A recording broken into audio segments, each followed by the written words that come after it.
মানবতা বিরোধী অপরাধে মৃত্যুদণ্ডপ্রাপ্ত সাবেক প্রধানমন্ত্রী শেখ হাসিনাকে প্রত্যর্পণের জন্য ভারতের কাছে তৃতীয়বারের মতো চিঠি পাঠিয়েছে অন্তর্বর্তী সরকার।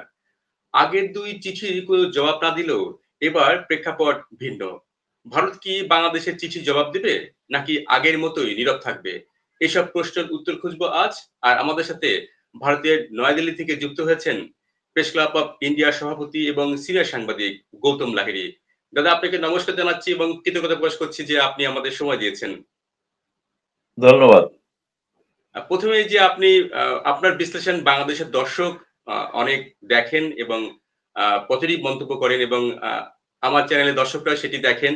সে কারণে আপনার কাছ থেকে বাংলাদেশ ভারত ইস্যু নিয়ে খুবই গুরুত্বপূর্ণ পর্যালোচনা দর্শক শুনতে চায়। এজন্য আপনাকে বারবার আমন্ত্রণ জানাই, এবং সেই আমন্ত্রণে আপনি বারবার আমাদের সাড়া দেন। এজন্য আপনাকে ধন্যবাদ জানাচ্ছি দাদা।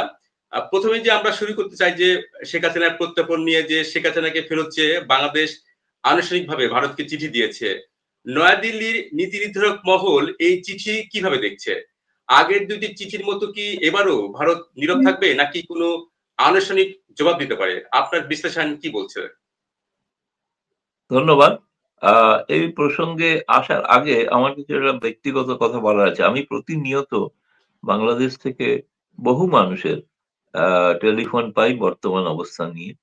সেই দিকে আমার মনে হয়েছে বাংলাদেশ সরকারের অন্তর্চক্রে কোনো সেটার পরিস্থিতি পরিবর্তনের জন্য, উন্নতির জন্য কোনো লক্ষণ নেই। তারা সমস্ত দৃষ্টিভঙ্গি ঘোরানোর জন্য একটা ভারত বিরোধী জিগির তোলার চেষ্টা করে থাকেন। যেমন আমি এই কারণে বলছি, বলে সংক্ষেপে শেষ করব।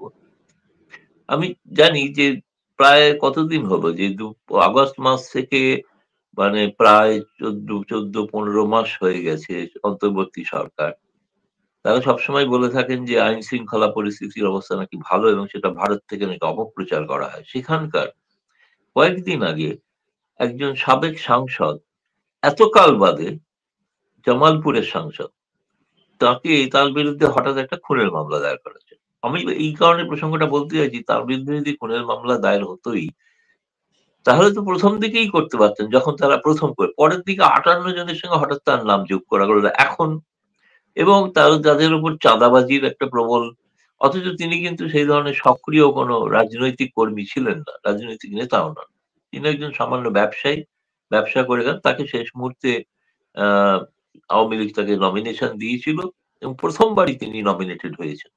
তা আমার এই একটা ঘটনাই বলছি, যেরকম একটা চাল টিপলে ভাত সিদ্ধ হয়েছে কিনা বোঝা যায়, এটা থেকে বোঝা যায় যে কি ধরনের রাজনৈতিক উদ্দেশ্য প্রণোদিত ভাবে একটা সরকার তার কাজ করছেন। তার অন্যতম আরেকটা বড় প্রমাণ হলো, এটাকে প্রমাণ করে যে শেখ হাসিনা সম্পর্কে তাদের যে বক্তব্য, তাদের যে ধারণা, তাদের যে দাবি, সবটাই রাজনৈতিক উদ্দেশ্য প্রণোদিত। এক। দ্বিতীয় কথা, তুমি নিশ্চয়ই ভারতের জবাব দেবে। আগের গুলোতে যেটা হয়েছে সেগুলো নোট ভার্বালে, নোট ভার্বালেতে গুলোতে জবাব দেওয়ার প্রয়োজন হয় না। এবারটাও কিন্তু এখনো আমি নিশ্চিত নই, তবে এটা শুনেছি এটাও নাকি নোট ভার্বাল। এবং নোট ভার্বালেতে একটাই তথ্য যুক্ত হয়েছে যে আন্তর্জাতিক অপরাধ ট্রাইব্যুনালে শেখ হাসিনা এবং কামাল সাহেবকে যে ফাঁসির আদেশ দেওয়া হয়েছে, অপরাধ তাদের প্রমাণিত হয়েছে, সুতরাং এখন তাদের প্রত্যর্পণ করা উচিত। এই বলে তারা যে চিঠি ঢাকার ভারতীয় হাই কমিশনে পৌঁছেছিলেন, সেখান থেকে আবার দিল্লিতে এসেছিল।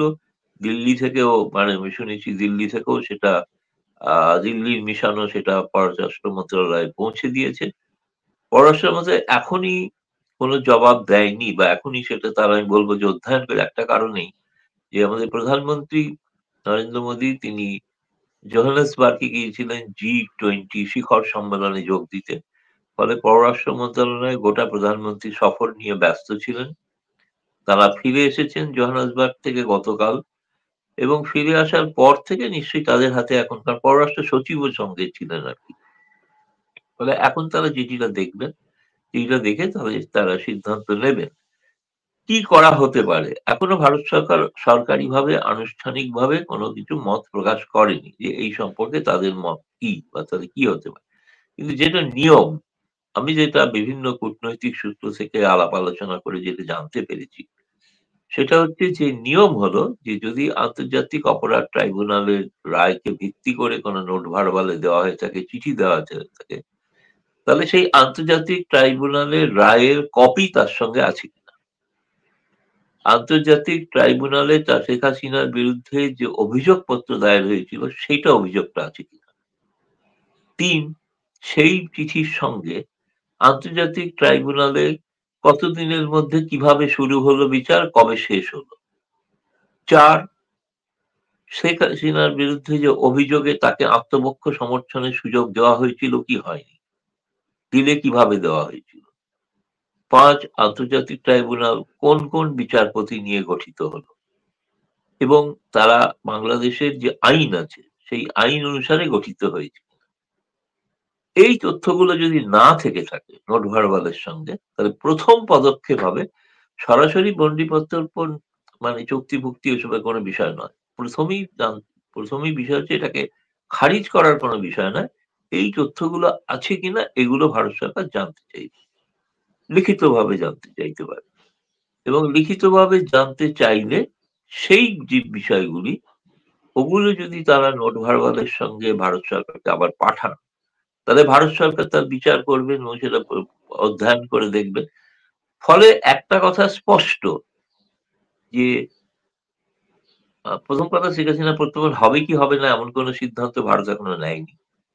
দ্বিতীয়ত, এই প্রক্রিয়াটা বেশ দীর্ঘায়িত এবং দীর্ঘ প্রক্রিয়া, কারণ এই প্রত্যেকটা এবার বাংলাদেশ সরকার যদি এগুলো না দিয়ে থাকে নথি, তুমি বুঝতে পারছো তো, 500 পেজের জাজমেন্ট, এখনো জাজমেন্ট ওখানে বাংলাদেশে আপলোড হয়েছে কিনা আমি জানি না, তুমি বলতে পারবে যে আপলোড হয়েছে কিনা। যারা জাজমেন্টই আপলোড করেননি তারা নোট ভার্বালে পাঠিয়ে ফেরত চাইছেন। আর রায়টা কি দিয়েছেন সেটা তো লিখিত ভাবে জানান, যার কাছে চাইছেন তাকে তো জানাতে হবে যে রায়টা কি। রায়টা জানালে নিশ্চিতভাবে সেটা অধ্যয়ন করা হবে। ফলে এটা খুবই একটা দীর্ঘমেয়াদী সময়সূচি, বাংলাদেশে তারা এটা প্রচার করতে চাইছেন এবং বিষয়টা যে এতটাই মানে কম গুরুত্বপূর্ণ যে বাংলাদেশের সংবাদ মাধ্যমগুলো আমি প্রথম পাতায় খবরটা খুঁজে পাইনি যে কোনো কাগজেই শেখ হাসিনাকে প্রত্যর্পণ করতে চেয়েছেন আন্তর্জাতিক ট্রাইব্যুনালের বিরুদ্ধে, সেটা প্রথম পাতাতেও স্থান পায়নি, ভেতরের পাতায় স্থান পেয়েছে। সেটা সে সম্পাদকদের, যার সমস্ত সম্পাদকরা ছেপেছেন তাদের মনে হয়েছে যে বিষয়টা এত গুরুত্বপূর্ণ নয় যে প্রথম পাতার খবর হতে পারে, মানে তারা নিজেরাও খুব একটা অবিশ্বাসের মধ্যে আছে। সুতরাং আমার কাছে যেটা মনে হয়েছে এটা একটা দীর্ঘমেয়াদী প্রক্রিয়া, সেই প্রক্রিয়ার জন্য গোটা বাংলাদেশকে অপেক্ষা করতে হবে এবং ততদিনে বাংলাদেশের নির্বাচন হয়ে যাবে কি যাবে না আমি জানি না, এবং সেই নির্বাচন হয়ে গেলে নতুন সরকার প্রতিষ্ঠিত হবে, সেই সরকারের সিদ্ধান্ত কি হবে, সেই সরকার কি করবেন সেগুলো তো তার পরের বিষয়। ফলে আমি খুব দ্রুত কোনো এই বিষয়ে কোনো মানে নিষ্পত্তির কোনো সম্ভাবনা তো দেখছি না। দিল্লিতে বাংলাদেশ মিশনের যিনি মিনিস্টার প্রেস আছেন ফয়জাল সাহেব, তিনি এনডিটিভিতে অনলাইনে একটি প্রবন্ধ লিখেছেন যে প্রত্যর্পণ, শেখ হাসিনার প্রত্যর্পণ। তাতে তিনি কিন্তু স্বীকার করেছেন সেই লেখায় যে এই আন্তর্জাতিক ট্রাইব্যুনালে বিচারের পদ্ধতিতে গলদ কিছু ছিল, গলদ আছে। এমনকি মানবাধিকার সংগঠনগুলো যে প্রশ্ন তুলেছে সেটাও সঠিক, জাতিসংঘ থেকে যে প্রশ্ন তোলা হয়েছে সেটাও সঠিক। ফলে তিনি নিজে মানছেন যে সঠিকভাবে বিচার হয়নি, এটা প্রথম স্বীকারোক্তি এবং বাংলাদেশের একজন প্রথম শ্রেণীর কর্মকর্তা। দ্বিতীয়ত আমি বলবো যে তিনি যদিও তার বলেছেন যে এটা বড় বিষয় নয়, আসলে বড় বিষয় হলো বাংলাদেশের মানুষের যে তার ধারণা অনুসারে বাংলাদেশের মানুষের যে মানে রায়ের মধ্যে দিয়ে সেই মানুষের রায় প্রতিফলিত হয়েছে, কারণ 1400 মানুষের মৃত্যু ঘটেছিল শেখ হাসিনার সময়। কিন্তু আমার কাছে উল্লেখযোগ্য, আমি এই পড়ার পরে আমি এই প্রবন্ধটি হাই কমিশনার রিয়াজ আহমদুল্লাহকে পাঠিয়েছিলাম। পাঠিয়ে আমি জানতে চেয়েছিলাম এটা কি বাংলাদেশ সরকারের সরকারি বক্তব্য, প্রেস মিনিস্টার তিনি কূটনৈতিক দায়িত্ব পালন করছেন এবং তিনি যেটা বলবেন সেটাকে ধরেই নিতে হবে যে বাংলাদেশ সরকারের মত, এবং তিনি বাংলাদেশের প্রেস সচিবের ঘনিষ্ঠতম ব্যক্তি, সেই সূত্রে তার এখানে অ্যাপয়েন্টমেন্ট। ফলে এটা মোহাম্মদ ইউনূসের কি বক্তব্য যে বিচারটা সঠিক হয়নি, এটা কিন্তু লিখিতভাবে প্রকাশিত হয়েছে। আমি অবশ্য জানি না লেখাটা উইথড্র করে নিয়েছেন কি নেননি, কিন্তু আমি সেভ করে লিখেছি লেখাটা, আমার কাছে রয়েছে এখন। আচ্ছা, না আপনার এই বিশ্লেষণে পরিষ্কার যে যে আইনগত যে বিষয়টি আছে, চিঠি চালাচালের বিষয়টি আছে এবং এটা সে দীর্ঘমেয়াদী এবং এই চিঠির দীর্ঘমেয়াদী চলাচলিতে আসলে নির্বাচন তফসিল ঘোষণা হয়ে যাবে, নির্বাচনও হয়ে যাবে। তার আগে শেখ হাসিনা প্রত্যাপনের বিষয়টি আলোচনায় উঠবে না। কিন্তু আমরা দেখলাম যে বাংলাদেশ চিঠিতে বলছে যে শেখ হাসিনা দিল্লিতে আছেন। সে কথাটি বাংলাদেশ সরকার এবার আনুষ্ঠানিকভাবে জানিয়েছে। ভারত শেখ হাসিনার অবস্থানকে কিভাবে দেখছে? রাজনৈতিক আশ্রয় হিসেবে নাকি তাকে সিকিউরিটি প্রোটেকশন হিসেবে দেখছে আসলে? শেখ হাসিনা এখন সেখানে কিভাবে আছেন? আর তার উপর কি নির্ভর করছে প্রত্যাবর্তনের বিষয়টি? না, প্রথম কথা, ভারত সরকারের অবস্থানে কোনো পরিবর্তন হয়নি। তার কারণ হচ্ছে ভারত কাউকে রাজনৈতিক আশ্রয় দেয় না। এমনকি এখানে দলাই লামা আছেন, তার ক্যাবিনেট সহ তাদের প্রধানমন্ত্রীও আছে। তাদের কোনো রাজনৈতিক আশ্রয় দেওয়া হয়। ভারত রাজনৈতিক আশ্রয় দেয় না, কিন্তু যেটা হয় যে মানবিক কারণে কাউকে আশ্রয় দেয়। এবং শেখ হাসিনা তার জীবনহানির একটা আশঙ্কা ছিল, যে আশঙ্কাটা এখনো আছে। এবং সেই কারণে তাকে এখানে ভারত সরকারের অতিথি রূপে তাকে রাখা হয়েছে এবং তিনি সেই যথাযোগ্য প্রধানমন্ত্রী সুলভ মর্যাদা নিয়েই আছেন এখানে। এবং ভারত সরকার জানিয়েছে যে তিনি যা চাইবেন, তিনি যতদিন থাকতে চাইবেন, তিনি ততদিন এখানে থাকবেন। সেটা তার উপর নির্ভর করছে। ভারত সরকার এই ব্যাপারে কোনো সিদ্ধান্ত চাপিয়ে দেওয়ার কিছু নেই। দাদা, এই শেখ হাসিনার বাইরে আরেকটি একটি ভিন্ন প্রসঙ্গ আপনার একটা মন্তব্য জানতে চাই। যদিও বাংলাদেশ ভারত এর সাথে সম্পৃক্ত। আ ৩ দিনের সফরে আপনি জানেন যে ঢাকা এসেছিলেন ভুটানের প্রধানমন্ত্রী। স্বাস্থ্য এবং ইন্টারনেট বিষয় দুটি MOU হয়েছে। তিনি ভুটানের প্রধানমন্ত্রী বিএনপি, জামাত এবং এনসিপি নেতাদের সঙ্গে বৈঠক করেছেন, টানা বৈঠক করেছেন। আ সাধারণত ভুটানের প্রধানমন্ত্রী বাংলাদেশ সফর এর আগেও করেছিলেন। তখন কিন্তু এতগুলো রাজনৈতিক দলের সাথে টানা বৈঠক কখনো হয়নি। হঠাৎ করে এই সময়ে যে ভুটানের প্রধানমন্ত্রী এই যে বৈঠকটা হচ্ছে, অনেক বিশ্লেষক বলছেন যে ভুটানের প্রধানমন্ত্রী এবার বাংলাদেশ সফরটি করেছেন ভারতের এজেন্ডা বাস্তবায়নের জন্য। ভুটানের প্রধানমন্ত্রী কি ভারতের বার্তা নিয়ে বাংলাদেশে এসেছিলেন? আপনার পর্যবেক্ষণ কি বলে? আসলে যে ধরনের কথা বলা হচ্ছে সেই বিষয়ে আপনার মন্তব্য জানতে চাইবো একটু। না, আমার ধারণা এটা ভুটান সম্পর্কে বা ভুটানের প্রধানমন্ত্রী সম্পর্কে খুবই একটা কূটনৈতিকভাবে একটু অপমানজনক বিশ্লেষণ। কারণ তিনি কেন ভারতের দূত হয়ে আসবেন? ভারতের সঙ্গে তাদের সম্পর্ক খুবই গভীর, খুবই এবং খুবই ভারতের ভুটানের বেশিরভাগ যে বাণিজ্য বা বাজেট, তার অনেকটাই ভারতই বহন করে। ভুটানে ভারতের সামরিক শিবিরও রয়েছে, সেটাও ভুটান অনুমতি দেয়। সেখানে রয়েছে দীর্ঘদিন ধরে। এবং ভুটানের সঙ্গে ভারতের সম্পর্কটা অত্যন্ত গভীর। এবং তুমি মনে রাখবে যে স্বাধীন বাংলাদেশ সরকার প্রতিষ্ঠার সময় ভুটান ১ম স্বীকৃতি দিয়েছিল, তারপরে ভারত। কিন্তু সময় একই সঙ্গেই প্রায় বলা যেতে পারে। কিন্তু ১ম স্বীকৃতিটা ভুটান দিয়েছিল। তখনও কি ভুটানকে ভারত প্রভাবিত করে বলেছিল স্বীকৃতি দিন? এটা আমি জানি না। এটা ইতিহাসবিদরা বলতে পারবেন, গবেষকরা বলবেন। দ্বিতীয়ত, আমার যেটা মনে হয় যে তিনি রাজনৈতিক পরিস্থিতি পর্যবেক্ষণ করার জন্য গেছেন। এখন হয়তো ভারত যেকোনো দেশের সঙ্গে দ্বিপাক্ষিক সম্পর্কে তৃতীয় পক্ষের মধ্যস্থতা পছন্দ করে না বা চায় না। যেমন ভারত পাকিস্তানের দ্বিপাক্ষিক সম্পর্কে সবসময় বলা হয়ে থাকে এটা ভারত পাকিস্তানের দ্বিপাক্ষিক সম্পর্ক। এখানে তৃতীয় কোনো, আমেরিকা বহুবার নাক গলাবার চেষ্টা করেছে, কিন্তু ভারত বলেছেন যে না, এটা ভারত ও পাকিস্তানের মধ্যে দ্বিপাক্ষিক বিষয়। তেমনি ভারত ও বাংলাদেশের বিষয়টাও দ্বিপাক্ষিক বিষয়। এখানে তৃতীয় কোনো দেশের কোনো ভূমিকা নেই।